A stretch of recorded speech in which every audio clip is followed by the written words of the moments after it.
కురుక్షేత్ర సంగ్రామం భీకరంగా జరుగుతోంది. ఒకరోజు యుద్ధం ముగిశాక దుర్యోధనుడు, పితామహ, మీరు పక్షపాతంగా వ్యవహరించకపోతే మీ ధాటికి పాండవులు నిలవగలరా అని అడిగాడు. దానికి భీష్ముడు బాధపడి, రేపటి పోరులో పాండవులను చంపి తీరుతాను అన్నాడు. దుష్ట చతుష్టయం ఆనందించింది. కానీ భీష్ముడి సామర్థ్యం తెలిసిన పాండవులు ఈ ప్రకటన విని కలవరపడ్డారు. శ్రీకృష్ణుడు వారిని శాంతపరిచి ద్రౌపదిని వెంట పెట్టుకుని భీష్ముడి శిబిరానికి వెళ్ళాడు.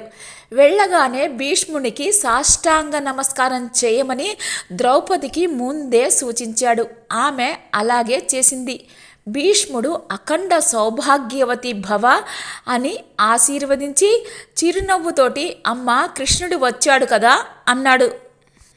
ద్రౌపది, అవును తాతయ్య, శిబిరం బయట ఉన్నాడు అనింది. అప్పుడు భీష్ముడు బయటికి వచ్చి, నీ శక్తియుక్తులు నాకు తెలుసు కృష్ణ, ప్రతిజ్ఞ కన్నా దీవెనకు ఉన్న శక్తి చాలా ఎక్కువ. సరే, నేను పాండవుల జోలికి రాకుండా ఉండేందుకు ఇలా చేయండి అని ఒక మార్గాన్ని సూచించాడు. శ్రీకృష్ణుడు ద్రౌపదిని వెంట పెట్టుకొని బయలుదేరాడు.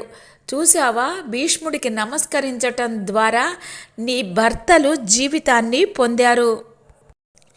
నువ్వు ఇలాగే ప్రతిరోజు భీష్మ, ధృతరాష్ట్ర, ద్రోణాచార్యులు తదితర పెద్దలకు సదా నమస్కరిస్తూ ఉండు అన్నాడు.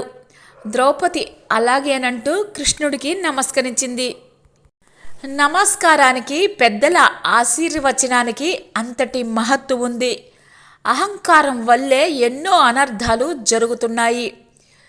పిల్లలు నిత్యం ఇంటి పెద్దలకు నమస్కరించి వారి ఆశీర్వచనాలు తీసుకుంటే ఎలాంటి ఇబ్బందులు తలెత్తవు. ఆ ఆశీర్వచనం కవచంలాగా రక్షిస్తుంది. అంతేకాదు, నమస్కారం ప్రేమ, క్రమశిక్షణ, గౌరవం, సంస్కారాలను నేర్పుతుంది.